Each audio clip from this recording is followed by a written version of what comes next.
के चार शक्तिशाली शिष्य, जिसके सामने साक्षात भगवान श्री कृष्ण भी नतमस्तक हो गए, जिसमें से एक तो खुद भगवान है।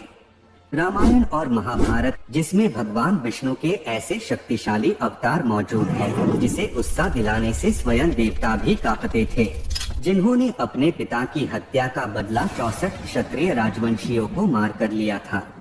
उनके इसी गुस्से को शांत करने के लिए बजरंगबली ने उनसे कई महीनों तक युद्ध किया था। हम बात कर रहे हैं भगवान विष्णु जी के अवतार भगवान परशुराम जी की, जिनकी शक्ति की कई गाथाएं आज भी हमारे अंदर जोश जगा देती है। वे 8 चिरंजीवियों में से एक है और आज भी इस धरती पर मौजूद है। कहा जाता है कि परशुराम जी बड़े क्रोधी स्वभाव के थे।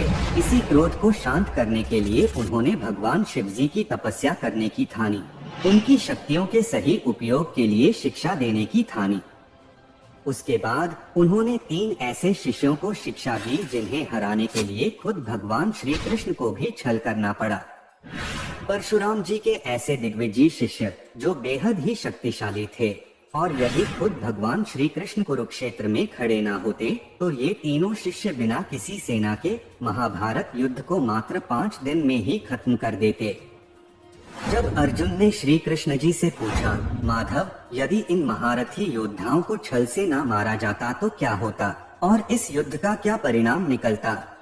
तब भगवान श्री कृष्ण जी कहते हैं, पार्थ, यदि इन योद्धाओं की मृत्यु छल से ना होती तो इन्हें मारना असंभव था, क्योंकि ये तीनों योद्धा अस्त्र और शस्त्र में निपुण थे।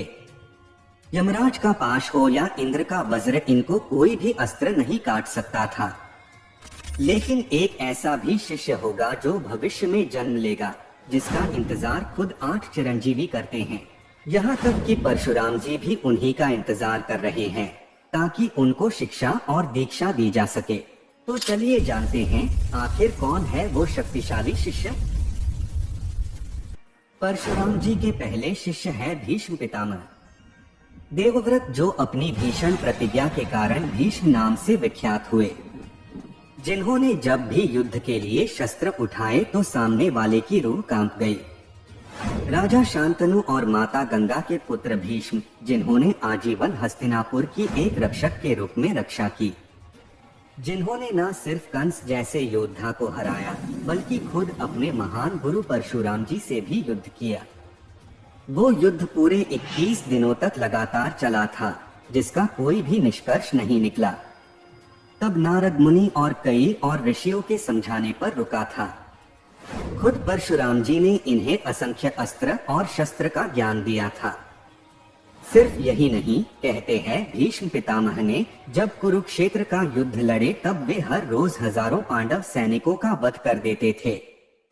भीष्म पितामह की शक्ति के बारे में अर्जुन को भगवान श्री कृष्ण बताते हैं, क्या तुम्हें ज्ञात है पार्थ, जब महामहिम भीष्म ने स्वयं सूर्यदेव को ललकारा था, तब अर्जुन कहते हैं, माधव, आखिर कोई कैसे सूर्यदेव को ललकार सकता है, जिनसे पूरा पूरा संसार प्रकाशमय हो जाता है।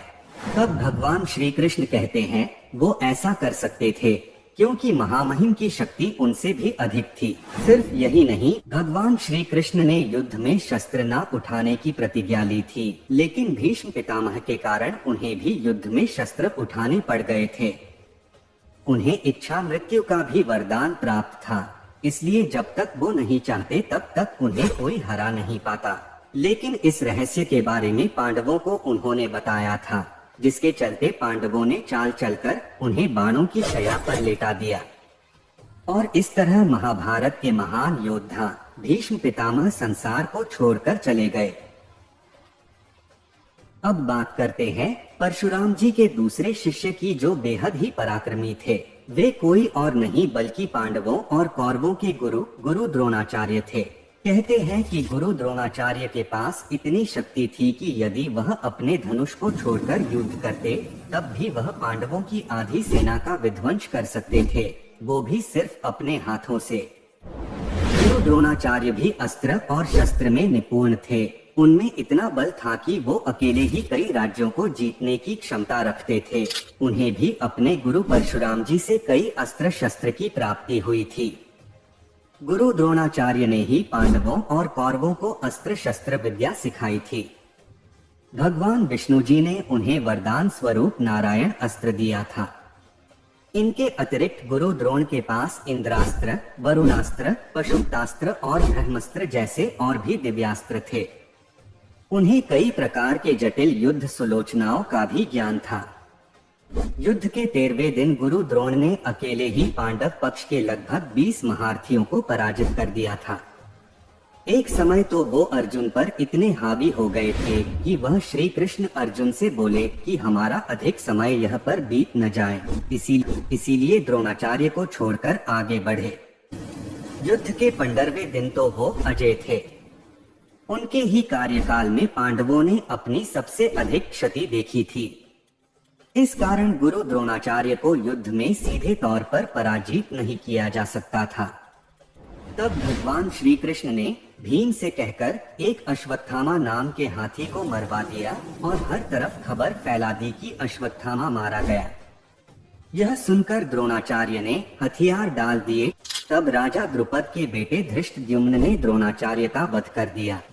इस तरह द्रोणाचार्य को छल से मारा गया था, अन्यथा उन्हें मार पाना किसी के बस की बात नहीं थी। अब बात करते हैं परशुराम जी के तीसरे शक्तिशाली शिष्य। वो कोई और नहीं बल्कि सूर्यपुत्र कर्ण थे। कर्ण ने भले ही परशुराम से झूठ बोलकर शिक्षा ली थी, लेकिन उन्हें परशुराम का सबसे प्रिय शिष्य माना जाता है। यदि वो पांडवों के पक्ष में होते तो इस युद्ध में भगवान श्री कृष्ण से सहायता मांगने की कोई जरूरत नहीं होती।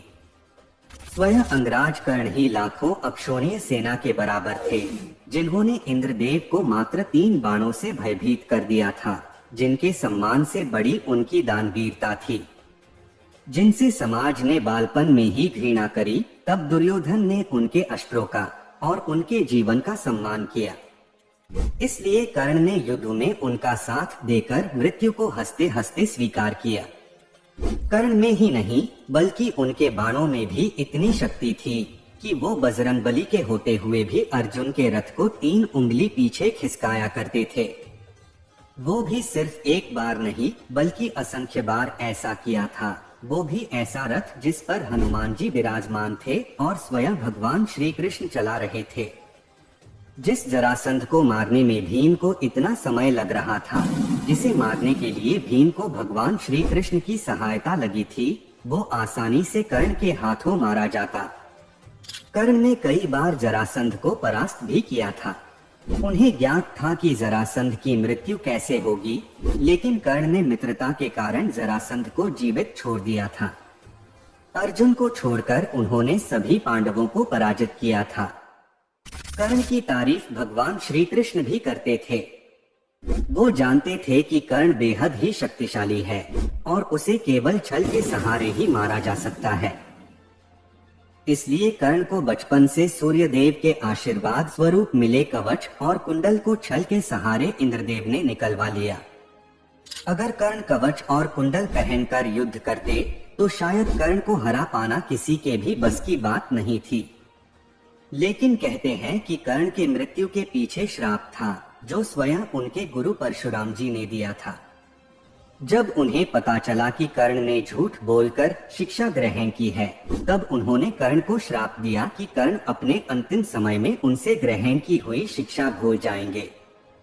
इस कारण अंतिम समय में वो अपनी सारी अस्त्र शस्त्र विद्या भूल गए और उनका भी अधर्म की राह पर चलने के कारण छल पूर्वक वध हुआ। अब बात करते हैं परशुराम जी के आखिरी और शक्तिशाली शिष्य की, जो खुद एक भगवान होंगे, जो स्वयं भगवान विष्णु के 10वें अवतार होंगे। हम बात कर रहे हैं कल्कि अवतार की।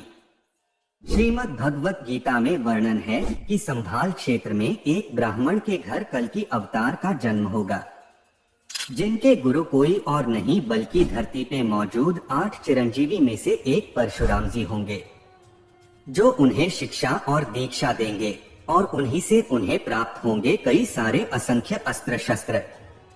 कल्कि अवतार के बारे में तो हम सब जानते ही हैं कि वो कलयुग के अंत में कलि पुरुष के आतंक से धरती को बचाने के लिए भगवान विष्णु 10वां अवतार लेंगे, जो कल्कि अवतार होंगे।